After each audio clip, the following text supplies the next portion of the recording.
நமது இந்திய நாட்டின் எல்லையில் அவர்களுடைய உயிர்களையே பணயம் வைத்து தன்னை பற்றி கவலைப்படாமல் நாட்டை பற்றி மட்டும் கவலை கொள்ளும் ஆயிரக்கணக்கான வீரர்களில் ஒருவர்தான் கர்தார் சிங். அவர் கிட்டத்தட்ட 40 வருடமாக எந்தவித எதிர்பார்ப்பும் இல்லாமல் நாட்டிற்காக சேவை செய்திருக்கிறார். ஆனால் இந்த 40 வருடங்களில் ஒரு சம்பவத்தை அவரால் நினைத்தாலும் மறக்க முடியாது. 1966 அவரை பஞ்சாபில் இருக்கும் கட்லா எல்லையில் நியமித்தார்கள். அவர் அந்த பார்டர் செக்யூரிட்டி போர்ஸில் 10th பெட்டாலியனில் அசிஸ்டன்ட் கமாண்டண்டாக இருந்தார்.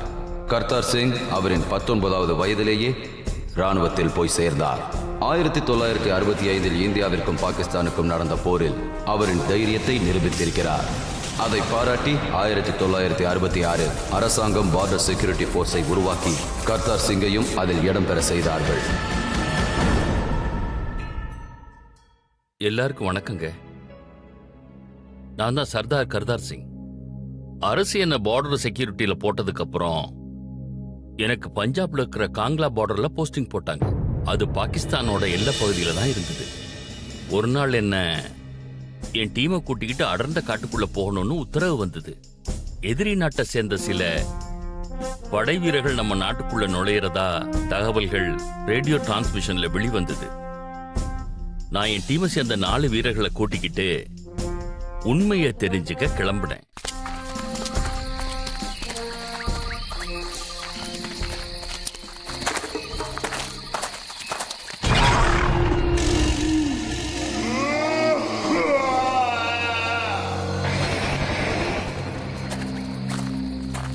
நாம நினைச்சா பாகிஸ்தான் எந்தெந்த எல்லைகளை கைப்பற்றி இருக்காங்களோ அதை எல்லாத்தையும் திரும்பவும் நம்மளால பிடிக்க முடியும். இப்படி செஞ்சா நமக்கு அந்த பாகிஸ்தானுக்கு என்ன வித்தியாசம்?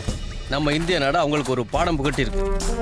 அவங்க அந்த பாடத்தை வாழ்க்கை ஃபுல்லா மறக்க மாட்டாங்க. பார்த்துப்பா, வழி தெரியாம எங்காவது போயிட போறோம். இருந்தாலும் நமது பிரதம மந்திரி லால் பகதூர் சாஸ்திரி போரை நிறுத்தணும்னு சொன்னது ரொம்ப நல்ல விஷயம். போர்ல எந்த நாடு ஜெயிச்சாலும் கடைசியில தோக்கிறது மனிதாபிமானம் தான்.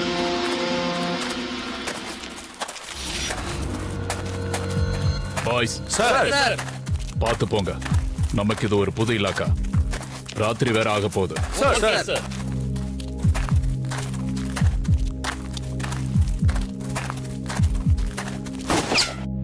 Position fire.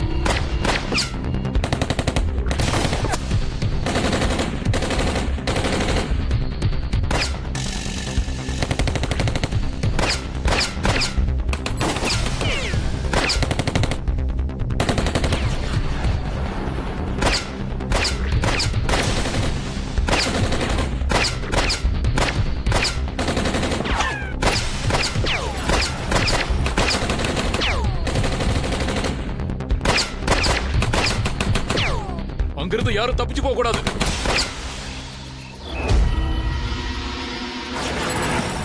சார் இங்க யாருமே இல்ல சார்.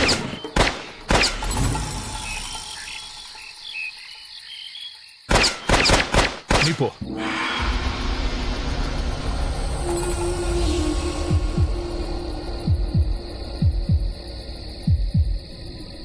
பணிந்தர்,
இது நிச்சயமா சாத்தியமே இல்ல. கொஞ்ச நேரத்துக்கு முன்னாடி தான் அங்க ஃபயரிங் நடந்தது. ஆனா இங்க யாரும் இருக்கிற மாதிரியே தெரியலையே.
இது என்னோட பிரமையா இருக்கும்னு நினைக்கிறேன்.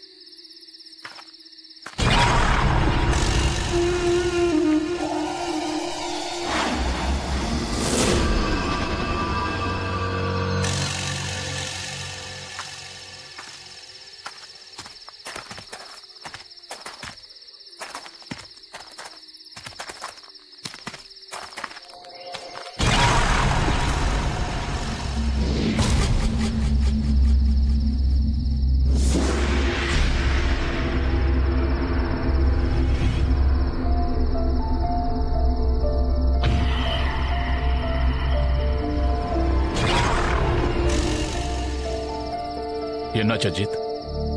சார், நம்மளை யாரோ ஃபாலோ பண்ணிட்டு வர மாதிரி இருக்கு சார். சார் எனக்கும் அப்படிதான் சார் இருந்தது.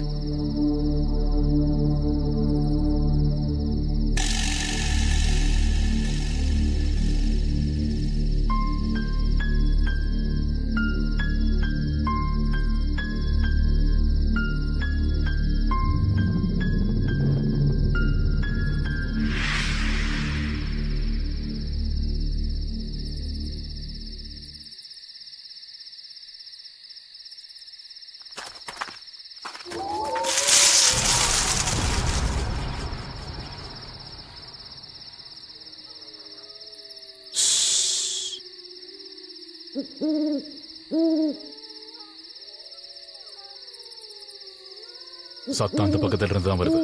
எனக்கு நிறைய நம்பிக்கை இருக்கு. அந்த மரத்துக்கு பின்னாடி நம்ம குழப்பத்துக்கான பதில் நிச்சயமா இருக்கும்னு நினைக்கிறேன். என்ன மன்னிச்சிடுங்க சார். ஆனா சார், அதுக்கு முன்னாடி முதல்ல எதிரிங்களோட பலத்தையும் அவங்க கிட்ட இருக்கிற ஆயுதத்தை பத்தியும் தெரிஞ்சுக்கிட்டா நல்லது. சார் சார் நடுராத்திரி ஆயிடுச்சே சார். அதோட நம்ம எதிரிங்களுக்கும் நம்ம கொஞ்சம் பேர் தான் வந்திருக்கோம்னு தெரியும். இந்த நேரத்துல இந்த இடத்துல நம்மளோட எதிரிங்க நம்மளை விட சக்தி வாய்ந்தவங்கிறத மறுக்கவே முடியாது சார். இங்க பாரு, என்னைக்கு நீங்க இந்த யூனிஃபார்ம் போட்டீங்களோ அன்னைக்கு நீங்க பயத்தை மறந்துட்டு தானே போட்டீங்க. அவங்க எங்க இருக்காங்கன்னு தேடி விரட்டி அடிக்க வேண்டியதான் நம்மளோட கடமை. இதுக்காக நம்ம எல்லாரோட உயிரே போனாலும் எனக்கு சந்தோஷமா தான் இருக்கும். அத பெருமையா நினைப்பேன். Yes sir.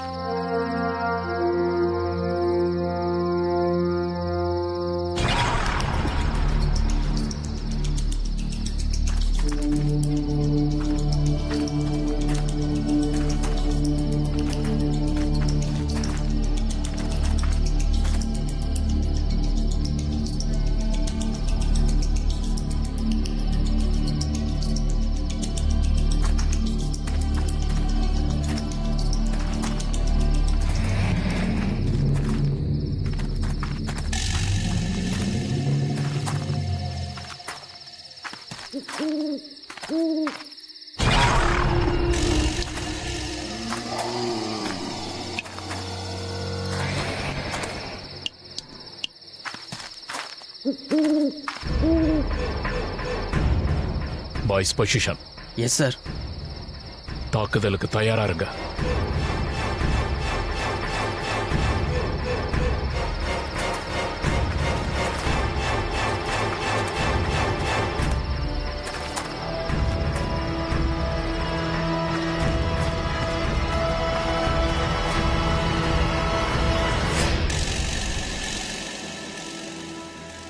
ஒண்ணுமே புரியல சார். இப்பதான் யாரோ நடந்து வர சத்தம் கேட்டுச்சு. ஆனா இங்க வந்து பார்த்தா யாரையுமே காணோம். இந்த இடம் ரொம்ப வித்தியாசமா இருக்கு சார். இங்க நடக்கிற எல்லாமே வித்தியாசமா நடக்குது சார். அதெல்லாம் ஒண்ணும் இல்ல. நான் தான் தப்பு பண்ணிட்டேன்னு நினைக்கிறேன். இந்த பக்கத்துல இருந்து தான் சத்தம் வருதுன்னு நான் தான் தப்பா புரிஞ்சிட்டு இருக்கேன். ஆனா சார், நீங்க ஒன்றும் தப்பு பண்ணல. ஆள் நடந்து வர்ற மாதிரி சத்தத்தை நம்ம எல்லாருமே கேட்டோம். இன்னைக்கு ராத்திரி நாம எல்லாரும் இங்கேயே ரெஸ்ட் எடுக்கலாம்னு நினைக்கிறேன். இருந்தாலும் நாம எல்லாரும் ரொம்ப எச்சரிக்கையோட இருக்கணும். ஏன்னா விரோதிங்க எந்த பக்கத்துல இருந்தும் நம்மளை எப்ப வேணாலும் தாக்க முயற்சி பண்ணலாம்.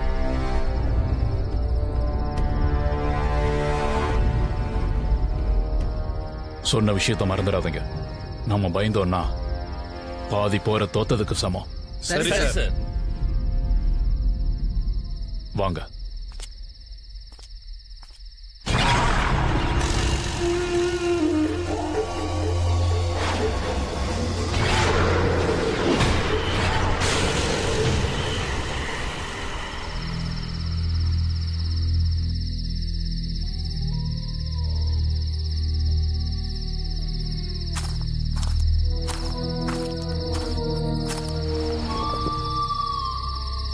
என்னாச்சு சார்?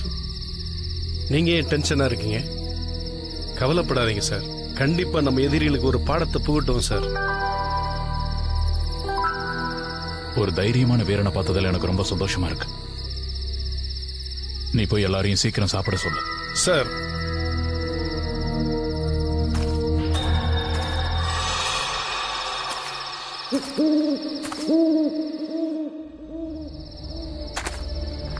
என்ன பாய்ஸ்? சார். என்ன சாப்பாடு நல்லா இருக்கா? சாப்பிடு சாப்பிடு. அப்பாடா, என்னது இது? சார், உருளைக்கிழங்கு பொரியல் நானே செஞ்சது சார். நீயே செஞ்சியா? ஆமா சார். அப்ப சாப்பிட்டுதான் ஆகணும். எப்படி இருக்கு சார்? ரொம்ப நல்லா இருக்கு.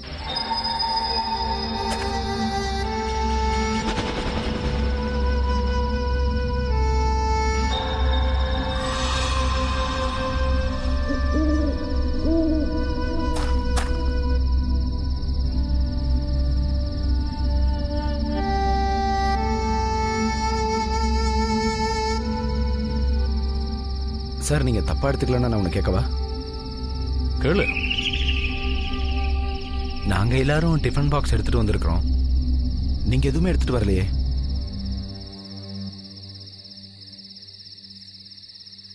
என்கிட்டயும் டிஃபன் பாக்ஸ் இருக்கு. ஆனா அந்த டிஃபன் பாக்ஸை நான் விரோதிகளுக்காக எடுத்து வச்சிருக்கேன். அவங்களுக்கு அது கண்டிப்பா தேவைப்படும்.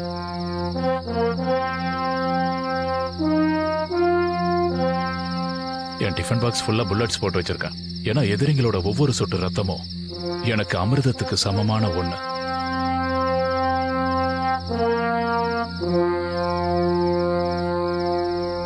சாப்பிடுங்க.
Code 4,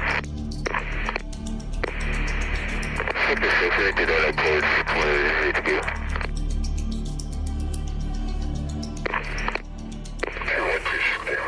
भी बचना नहीं चाहिए, सबको खत्म कर डालो। Over and out.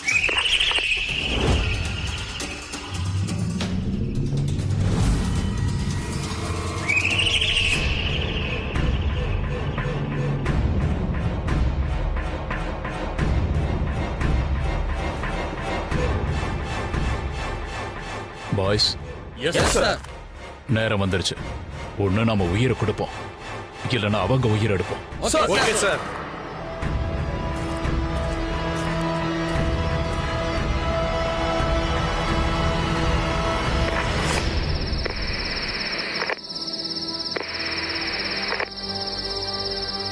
ஒரு முறை மறுபடியும் சிக்னல் வரட்டும், அவ்வளவுதான்.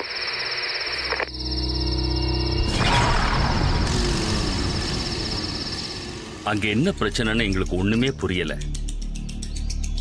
ஆனா இங்க நடந்த ஒவ்வொரு சம்பவமும் ரொம்ப வித்தியாசமா இருந்தது. ஆனா எங்களால ஒண்ணுமே கண்டுபிடிக்கவே முடியல.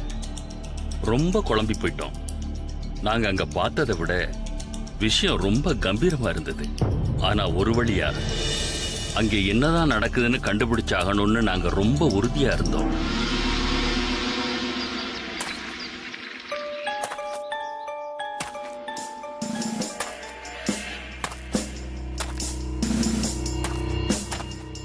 சார் பாய்ஸ், சார் நம்ம கடைசி மூச்சு இருக்கிற வரைக்கும் அந்த எதிரிங்களை எக்காரணத்தை கொண்டு உள்ள விடவே கூடாது. ராத்திரிக்குள்ள அவங்கள முடிச்சே ஆகணும். அப்பதான் எதிரிங்க எல்லாரையும் நாம அழிச்சிட்டோங்கிற அந்த நிம்மதியோட தூங்க முடியும். எல்லாருக்கும் புரிஞ்சுதா? குட். மணிந்தர் வணிந்தர் 2 பேரும் வாங்க. சார், நீங்க அந்த பக்கம் போங்க. அடுத்தது அஜித்தும் மோகனும். சார் சார் நீங்க ஏன் கூட வாங்க. சரியா 1 மணி நேரம் கழிச்சு நாம இங்கேயே சந்திக்கலாம். ஜெய் ஹிந்த்.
ஏன்பா மணிந்தர், என்ன சொல்றதுன்னே தெரியல. எனக்கு என்னமோ பெரிய பிரச்சனை ஆயிடும்னு தோணுது. நீ தேவையில்லாம பயப்படாதயா. கடவுள் உன்னை அவ்வளவு சீக்கிரமா சாகடிக்க மாட்டாரு. நீ இன்னும் கல்யாணம் பண்ணி அவஸ்தைப்படவே இல்லையே. சரி சரி, ஆனா எனக்கு என்னமோ திடீர்னு என் சண்ணுவை இனிமே பார்க்க முடியாதுன்னு தோணுது. நீ தேவையில்லாம எதுக்குடா அப்படி பேசுற? என் உயிர் இருக்கிற வரைக்கும் உன்னை யாரும் நெருங்க முடியாது.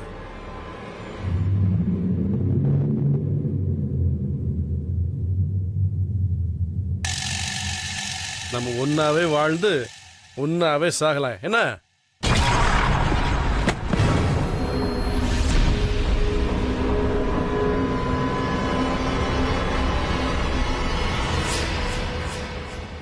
இந்தர் இந்தர் இந்தர் இந்தர்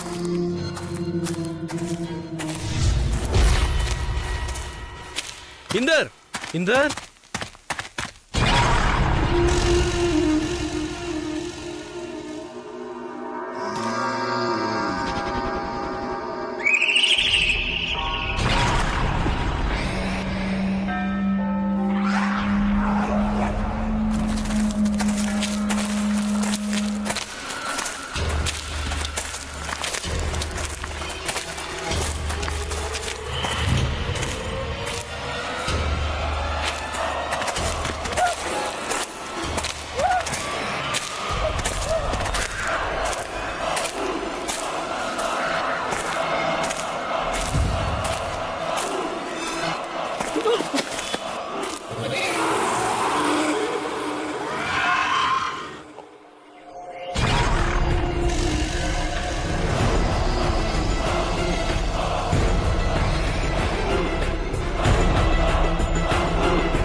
சார்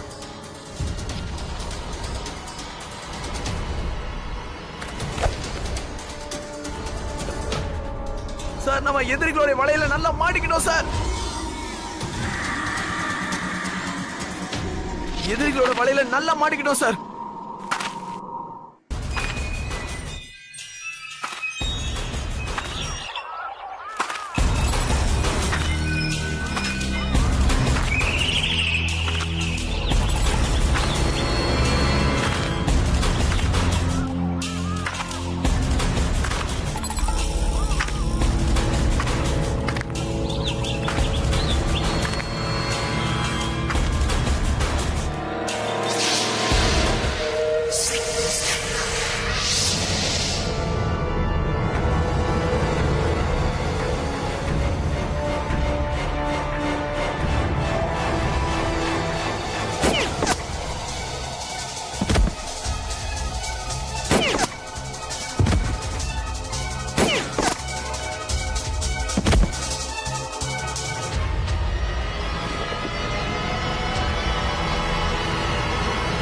சார் குர்நாம் சிங் நான் தான் டியூட்டியில் இருக்கேன் சார்.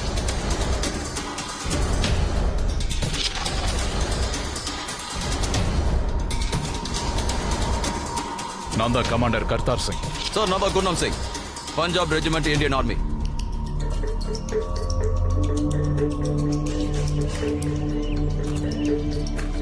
ஆனா உங்களோட பெட்டாலியன் எப்பவோ அங்க வந்துட்டாங்களே, ஆனா இன்னுமா நீங்க இங்க இருக்கீங்க? சார் எதிரிகள் என்ன 6 மாசமா கைது பண்ணி வச்சிருந்தாங்க. என் கூட இருந்த எல்லா வீரர்களையும் அவங்க கொண்டுட்டாங்க. நான் எப்படியோ உயிர் பழிச்சு அங்க இருந்து வந்துட்டேன். நீங்க எல்லாரும் அந்த எதிரிகளை தானே தேடிக்கிட்டு இருக்கீங்க? ஆமா. அப்ப என் கூட வாங்க. அவங்களாம் எங்க இருக்காங்கன்னு எனக்கு தெரியும்.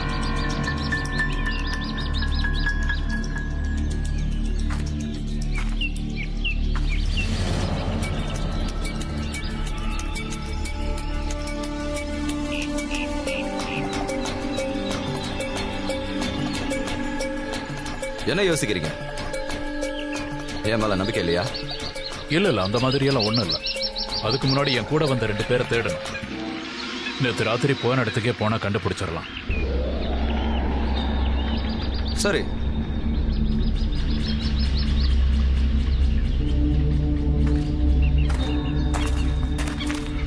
இதை என்னன்னு சொல்றது?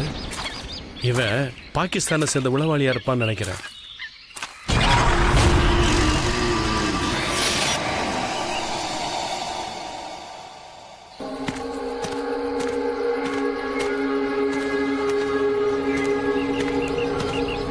சார், எனக்கு இவன் மேல ரொம்ப சந்தேகமா இருக்கு. எதிரிகள் கைது பண்ணி வச்சிருந்ததாகவும் அங்கிருந்து தப்பிச்சு வந்ததாகவும் சொல்றான். ஆனா சார், இவனுடைய ட்ரெஸ் எப்படி சார் இவ்வளவு புதுசா இருக்கு?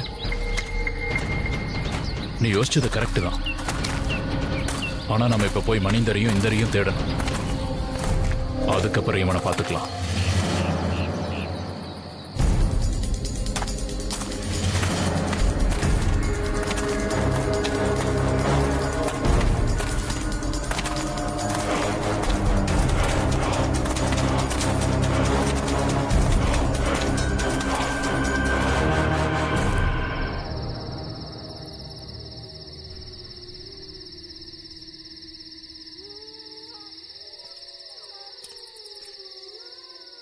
இந்தரும் மனிதரும் வழி தெரியாம சுத்திட்டு இருப்பாங்கன்னு நினைக்கிறேன்.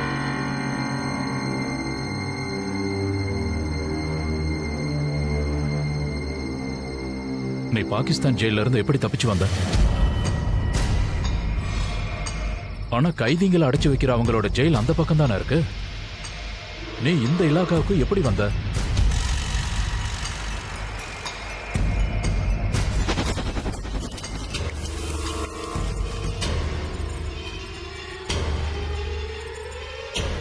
சார், அக்கம் பக்கத்தில் இருக்க எல்லா இடத்துலையும் தேடிட்டேன் சார். அவங்கள எங்கேயுமே காணல சார். ஆனா திடீர்னு 2 பேர் எப்படி காணாம போனாங்க? இந்த காட்டுல ஒரு முறை தொலைஞ்சிட்டா அவங்கள அப்புறம் கண்டுபிடிக்கிறது ரொம்ப கஷ்டம். இந்த கர்த்தார் சிங் உடம்புல பாரத மாதா ரத்தம் ஓடுறது உண்மைன்னா அவங்கள நான் கண்டுபிடிக்காம விட மாட்டேன். எப்பாடுபட்டாவது அவங்கள நான் கண்டுபிடிச்ச தீர்வேன்.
Ajith sir,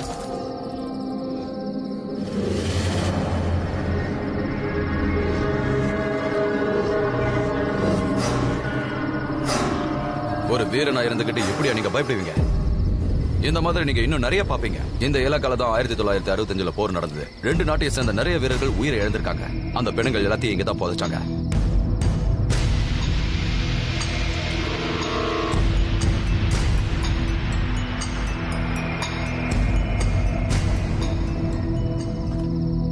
Are you okay? Yes, sir. வா.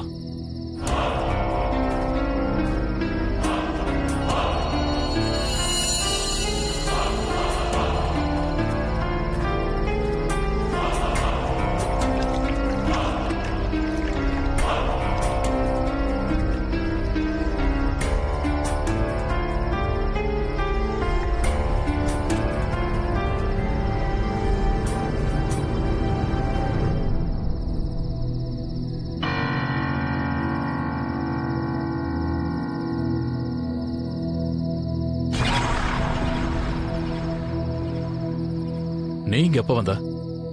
நீங்க பார்க்காதப்பதான். உங்களை பார்த்ததும் பழைய கதை ஞாபகத்துக்கு வருது.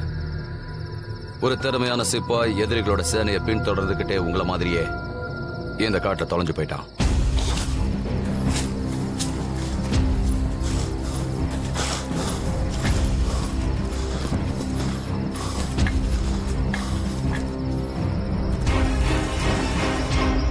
அப்போ திடீர்னு அவனுக்கு யாரோ நடக்கிற சத்தம் கேட்டது.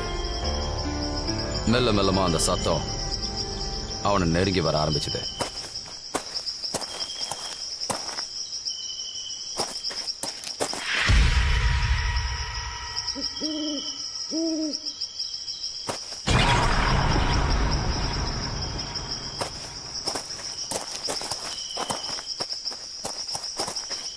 இந்த சத்தம் எங்க இருந்து வருது?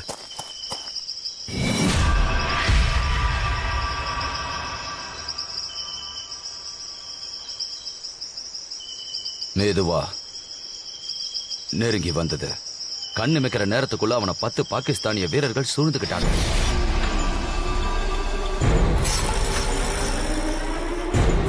அவங்க நம்ம நாட்டுக்குள்ள நுழைஞ்சு எல்லையை கைப்பற்றணும்னு நினைச்சாங்க.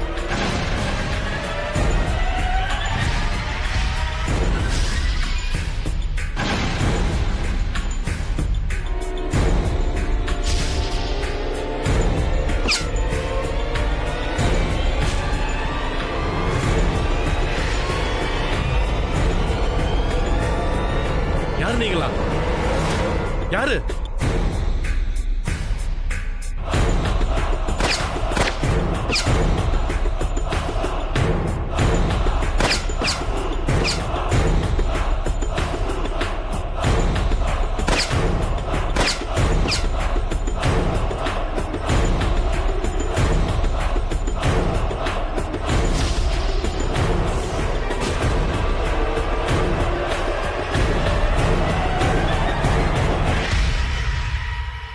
அப்புறம் என்னாச்சு?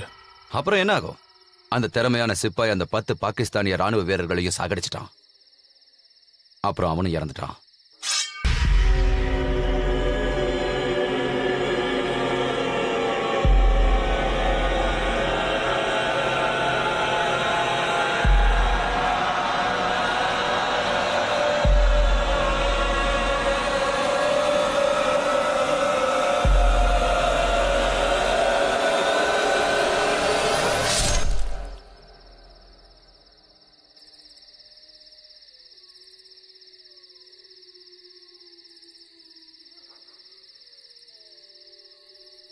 அப்படின்னா இதெல்லாம் உனக்கு எப்படி தெரியும்?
ராத்திரி எல்லாம் கண் முழிச்சிட்டு இருந்தியா?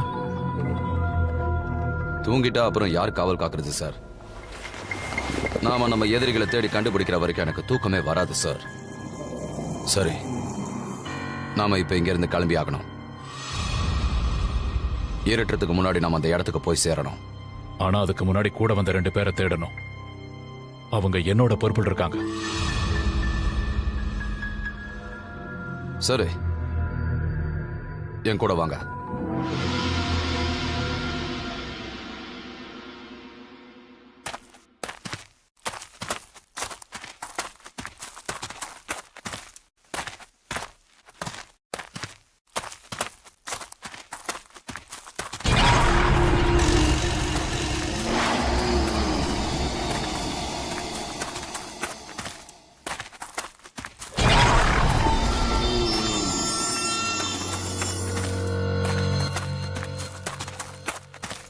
நெல்லு.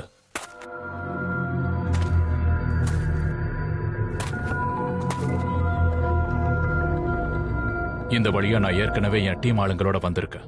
நம்ம மறுபடியும் இதே வழியில போனா நம்மளோட டைம் தான் வேஸ்ட் ஆகும். நம்பிக்கையா இருங்க, இந்த வழி சரியான வழிதான்.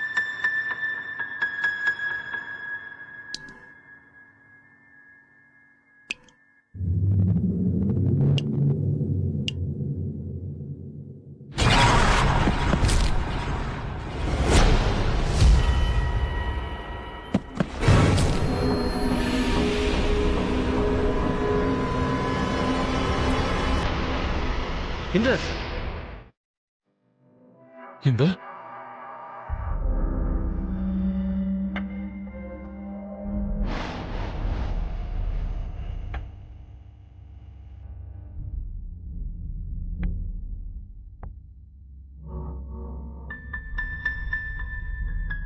இந்த அளவுக்கு கொடூரமா யார் கொண்டிருப்பா?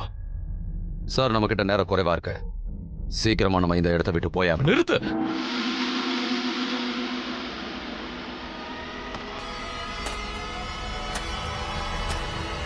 நீ ஒரு சிப்பாயின்னு ஒத்துக்கிறான். இருந்தாலும் அவங்களுக்கு மனசுன்னு ஒண்ணு இருக்கு. இவனோட ஈம சடங்கு செய்யாம நான் எங்கிருந்து கிளம்பிடுவேன்னு நீ எப்படி நினைச்ச? மோகன் அஜித், Yes, sir. இந்தரோட ஈம சடங்குக்கு ஏற்பாடு பண்ணுங்க. Okay sir.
எப்படியாவது நம்ம மனிதரை கண்டுபிடிச்சு ஆகணும். தேவையில்லாம நீங்க நேரத்தை வீணடிக்கிறீங்க. அவங்க எல்லாரும் என்னோட பொறுப்பு இருக்காங்கன்னு நான் ஏற்கனவே உங்ககிட்ட சொல்லிட்டேன். என்னால அப்படி எல்லாம் விட்டுட்டு போக முடியாது. என்ன தெரியல, என்னால உன்னை நம்பவே முடியல.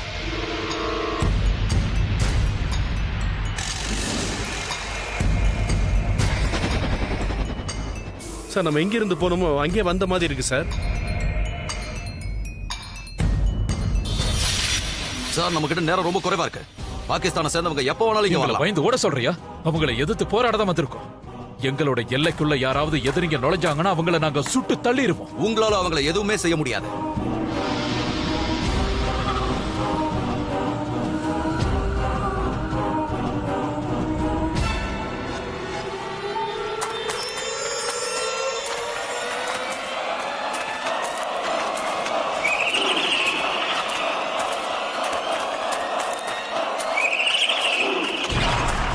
அந்த இந்திய சிப்பாய்க்கு நடந்த மாதிரி உங்களுக்கு நடக்கக்கூடாது. அந்த சிப்பாய்க்கு நடந்த மாதிரி உங்களுக்கு நடக்கக்கூடாதுன்னா இங்கிருந்து போங்க. இதையெல்லாம் சொல்றதுக்கு நீ யாரு? நாங்க ஏன் போராடக்கூடாது? அவங்க அப்படி என்ன ஆயுதத்தை வச்சிருக்காங்க? அதெல்லாம் இருக்கட்டும். அதெல்லாம் உனக்கு எப்படி தெரியும்? நீ ஒண்ணும் எதிரிகளோட உளவாளி இல்லையே. எங்களை திசை திருப்ப முயற்சி பண்றியா என்ன?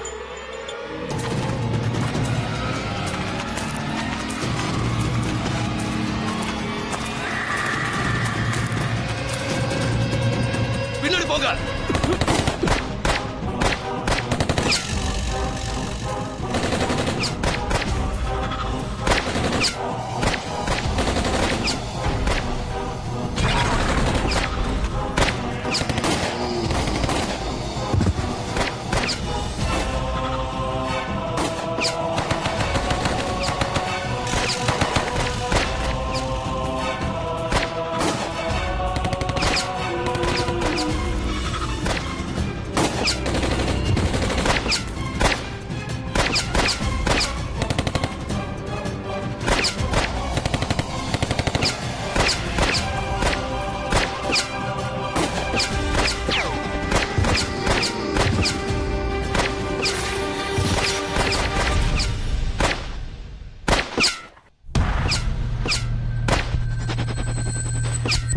நான் உங்களுக்கு ஒரு சிப்பாயோட கதையை சொன்னல, அந்த சிப்பாய் நான் தான்.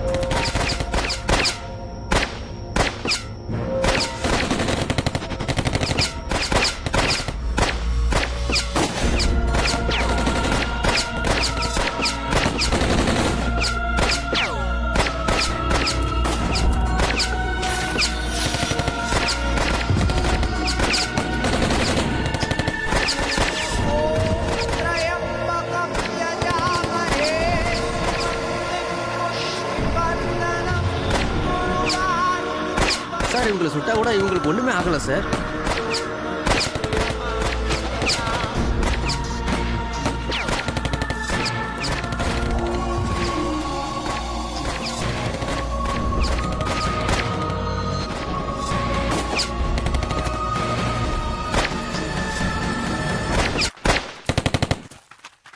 நீங்க சாகடிச்ச அந்த 10 பாகிஸ்தானி இவங்க தானா? ஆமா, இது அதே இடம் தான். இந்த இடத்துல தான் அவங்க கூட சண்டை போடும்போது என்னோட உயிரும் பிரிஞ்சுது. ஆனா ஒரு விஷயம், இவங்க நம்ம ஆளுங்க மேல கை வைக்காதபடி செஞ்சுட்டேன்.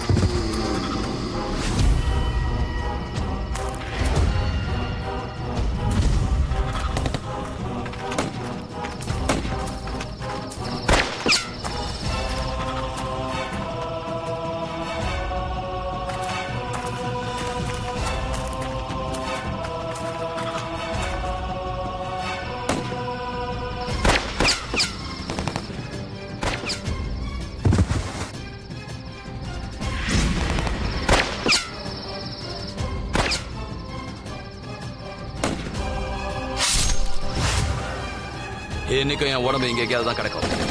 ஆனா அதுக்காக நான் ஒன்றும் வருத்தப்படல.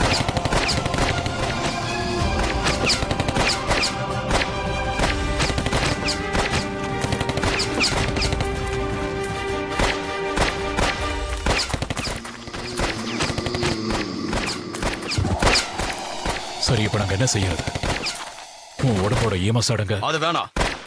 நாட்டுக்கு சேவை செஞ்சா தான் எனக்கு முக்தி கிடைக்கும்.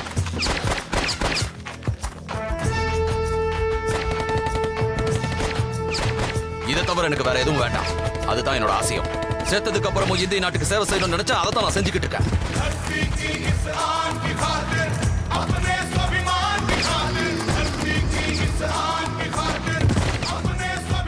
சீக்கிரம் உங்க ஆளுங்களை கூட்டிட்டு உங்க இடத்துக்கு போயிடுங்க. நிச்சயமா உங்களால இவங்களை எதிர்த்து போராட முடியாது. இவங்க எல்லாரையும் என்னால மட்டும்தான் தடுக்க முடியும். இவங்களால நம்ம நாட்டுக்குள்ள நுழையவே முடியாது. இன்னொரு உயிர் போறதுக்கு முன்னாடி இங்க இருந்து போயிடுங்க. போங்கன்னு சொல்றல.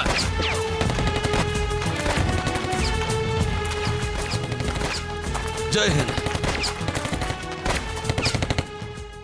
जय हिंद। इस मिट्टी के हर जर्रे से टूटी रही है हुए वतन। धरती की इस आन की खातिर, अपने स्वाभिमान की खातिर, धरती की इस आन की खातिर, अपने स्वाभिमान की खातिर मर जाएंगे, मिट जाएंगे, शौक सीना का सर कटाएंगे हम, सर कटाएंगे। धरती की इस आन की खातिर, अपने स्वाभिमान की खातिर मर जाएंगे, मिट जाएंगे, शौक सीना का मर जाएंगे, मिट जाएंगे, शौक सीना का सर कटाएंगे हम, सर कटाएंगे, सर कटाएंगे हम, सर कटाएंगे।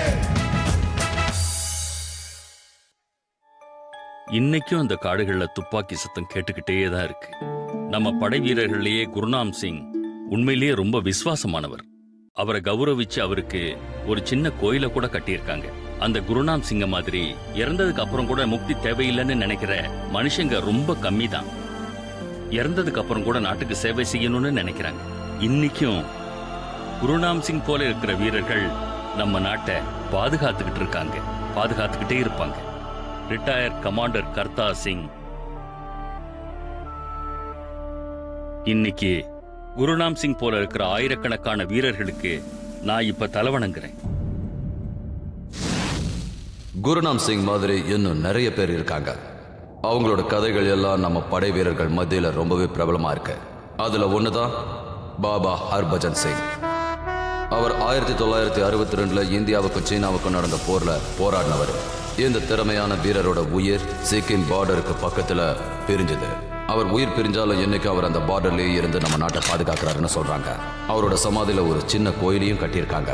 இந்த பாபாக்கு ஒழுக்கமா இருந்தா ரொம்ப பிடிக்கும்னு எல்லாருமே சொல்றாங்க. அதனால இன்னைக்கும் ராணுவத்தோட விதிமுறைகளுக்கு கட்டுப்படாத சில வீரர்களுக்கு அவர் கடுமையான தண்டனையை கொடுக்கறதாவும் சொல்றாங்க.